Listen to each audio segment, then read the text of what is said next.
This video is double integrals over general regions example 4, reversing the order of integration. So in the last section we talked about Fubini's theorem when you had a rectangle, how you could just reverse the order of the dy dx or dx dy and do the integration the other way as long as you switch your bounds accordingly. Fubini's theorem holds for general regions as well, reversing the order of integration. If f of xy is continuous on a region R, then the double integral over R of f of xy dA is equal to the integral from a to b of the integral from g1x to g2x, so each a function of x, of f of xy dy dx, and that in turn is equivalent to the integral from c to d of the integral from h1y to h2y, so functions of y, of f of xy dx dy. So notice if I have the dy dx, then my inner integral is y as a function of x, and my outer integral is constants. If I have dx dy, then my inner integral is x as a function of y, and my outer integral is constants. So you can reverse, it's not as smooth of a transition as if you have a rectangle, but with a general region you can still reverse as long as you get the bounds correct. So our example says sketch the region of integration and write an equivalent double integral with the order of integration reversed. So they're not asking us to evaluate or find area or volume, they're just asking us to reverse the order of integration. So part A is the double integral from 0 to 1 and y equals, or y to square root of y of dx dy. So they're not even giving us a function to integrate, they're just saying these are the bounds, find the region, and then reverse the order of integration. So dx is first as the inner integral, and so the lower bound y on the inner integral tells us that the left bound is x equals y. So I'm going to graph that on my grid, my xy grid, x equals y, and the square root of y tells us that the right bound is x equals square root of y. So I'm going to go ahead and graph that. X equals square root of y gets graphed the same way as y equals x squared.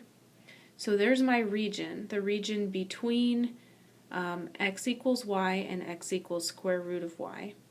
And we can see that the y bounds would be 0 to 1. Now x equals square root of y translates to y equals x squared, and x equals y translates to y equals x. And so I can easily switch this to a lower bound upper bound scenario instead of a left bound right bound scenario. So my lower bound is the y equals x squared. You can see that from our graph. The upper bound is y equals x. My left bound for x is 0, and my right bound for x is 1. So x goes from x equals 0 to x equals 1. So then reversing the integration, I would have the double integral 0 to 1, x squared to x, dy dx. So this integral would give me exactly the same answer as the integral I started with, from 0 to 1, y to square root of y, dx dy.